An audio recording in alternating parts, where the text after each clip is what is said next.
সুপ্রিয় শিক্ষার্থী সবাইকে আমার সালাম, আসসালামু আলাইকুম। পড়াঘর থেকে সবাইকে স্বাগতম।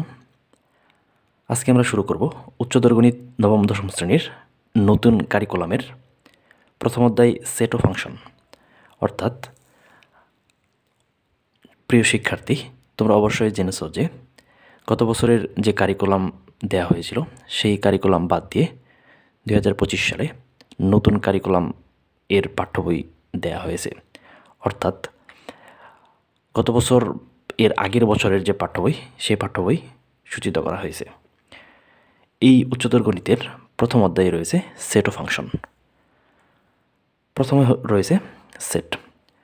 আমাদের প্রথমে বুঝতে হবে সেট কাকে বলে বা সেট কি। সেটের সংজ্ঞা হতে আমরা পাই বাস্তব এবং চিন্তা জগতের সুনির্দিষ্ট সংগ্রহকে সেট বলে। অর্থাৎ একটি সংখ্যা থেকে আমরা কিছু ধারণা পেতে পারি, বা আমরা যদি চিন্তা করি পৃথিবীর সব কিছুই হচ্ছে একটি সেট। অর্থাৎ পৃথিবীর সব কিছুকে আমরা একটি সুনির্দিষ্ট আয়ত্তে আনলে সেটিকে সেট বলে। অর্থাৎ তোমরা দেখতে পাচ্ছ এখানে আমরা একটি এস সেটের অন্তর্ভুক্ত করেছি 1, 2, 5, 10 এবং 20। অর্থাৎ আমরা এখানে যে কোনো সংখ্যা নিতে পারি, এটি একটি সেট। অর্থাৎ আমরা এর মাধ্যমে বুঝতে পারলাম যে এখানে যে কোনো সংখ্যার মাধ্যমে একটি সেট গঠন করা যায়। তুমি যদি এখানে মাইনাস দাও তাও একটি সেট গঠিত হবে। অর্থাৎ আমরা যদি এস একটি সেটকে কয়েকটি ফলের মাধ্যমে প্রকাশ করি, অর্থাৎ আম, জাম, কলা দিয়েও যদি একটি সংগ্রহ বা গুচ্ছ আকারে এসকে প্রকাশ করি, এটি একটি সেট। অর্থাৎ তোমরা যদি তোমাদের 5 জনের নাম দিয়ে একটি সেট গঠন করো এভাবে, তাহলে এটিও একটি সেট হবে।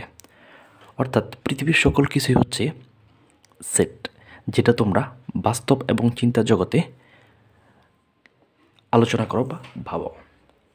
আচ্ছা, সেট জানার পরে আমাদের জানতে হবে সার্বিক সেট কাকে বলে বা ইউনিভার্সাল সেট কাকে বলে।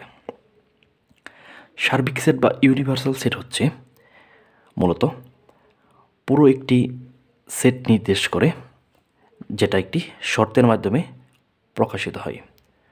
অর্থাৎ সার্বিক সেট হচ্ছে ইউনিভার্সাল সেট, এটা মনে রাখতে হবে। এটাকে ইউ দ্বারা প্রকাশ করা হয়, ইউ দ্বারা প্রকাশ করা হয়। এস হচ্ছে একটি সার্বিক সেট যেখানে এক্স টেন্স টু এক্স ধনাত্মক পূর্ণ সংখ্যা, 5x গ্রেটার দেন 16। অর্থাৎ এখানে এক্সের মান নির্ণয় করতে হবে, এক্সের মানগুলো দিয়ে একটি সেট নির্ণয় করতে হবে। অর্থাৎ যা 16 অথবা 16 থেকে নিচে। এখানে আমরা যদি 1 বসাই, এখানে 1 বসালে 16 অথবা 16 থেকে নিচে হবে। অর্থাৎ 0 পূর্ণ সংখ্যা নয়, 1 হচ্ছে পূর্ণ সংখ্যা।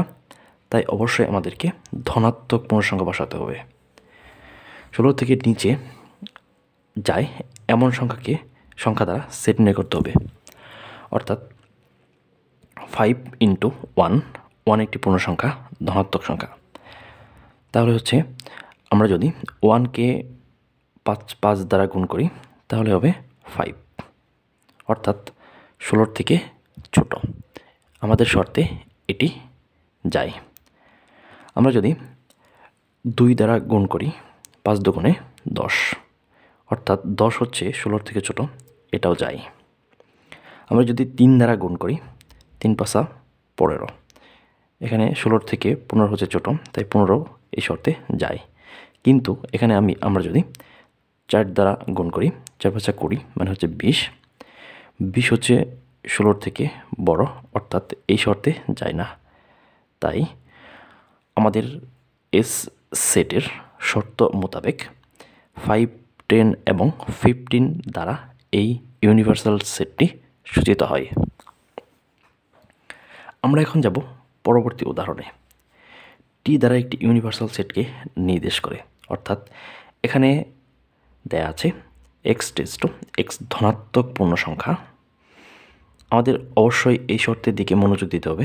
এখানে কি বলা হয়েছে, এক্স হচ্ছে একটি ধনাত্মক পূর্ণ সংখ্যা যেখানে x square greater than less than 20, অর্থাৎ 20 থেকে এক্সের মান বা এক্স স্কোয়ারের মান অবশ্যই ছোট হতে হবে। আমরা এখন এখানে ধনাত্মক পূর্ণ সংখ্যা বসিয়ে দেখব শর্তে কী কী যায়। আমরা যদি এখানে 1 বসাই তাহলে উত্তর হচ্ছে 1, অর্থাৎ 20 থেকে ছোট, এটা শর্তে যায়। এখানে যদি আমরা 2 বসাই তাহলে অ্যান্সার হচ্ছে 4, 20 থেকে ছোট, 4 যায়। তারপর আমরা বসাবো 3, এখানে আমরা 3 বসালে হচ্ছে 9, 20 থেকে ছোট যায়। এখানে আমরা 4 বসাবো, 4 বসালে হয় 16, 20 থেকে ছোট, এটাও শর্তে যায়। তারপর আমরা 5 বসাবো, 5 5 25, অর্থাৎ 25 20 থেকে বড়, অর্থাৎ এই শর্তে 25 মানে 5 বসালে শর্ত মানে না, তাই আমাদের 16 পর্যন্তই রাখতে হবে। অর্থাৎ ধনাত্মক পূর্ণ সংখ্যা বসিয়ে আমরা দেখলাম এক্স স্কোয়ার লেস দেন 20, অর্থাৎ এখানে 4টি সংখ্যা দ্বারা এই শর্তটি পূরণ হয়েছে। অর্থাৎ ইউনিভার্সাল সেটে একটি শর্ত থাকবে, এই শর্তগুলো দিয়ে আমাদের সংখ্যা নির্ণয় করতে হবে এবং এই সংখ্যার মাধ্যমে পুরো সেট নির্দেশ করবে। অর্থাৎ আমরা ইউনিভার্সাল সেট সম্পর্কে ধারণা নিলাম। এখন আমরা নিব উপসেট বা সাবসেট। অর্থাৎ উপসেটের ইংরেজি হচ্ছে সাবসেট। এখানে এ হচ্ছে একটি সেট যেটি হচ্ছে যার উপাদান হচ্ছে 2টি, 2 এবং 3, এবং বি একটি উপাদান, মানে বি একটি সেট যার উপাদান হচ্ছে 1 2 3 4 5।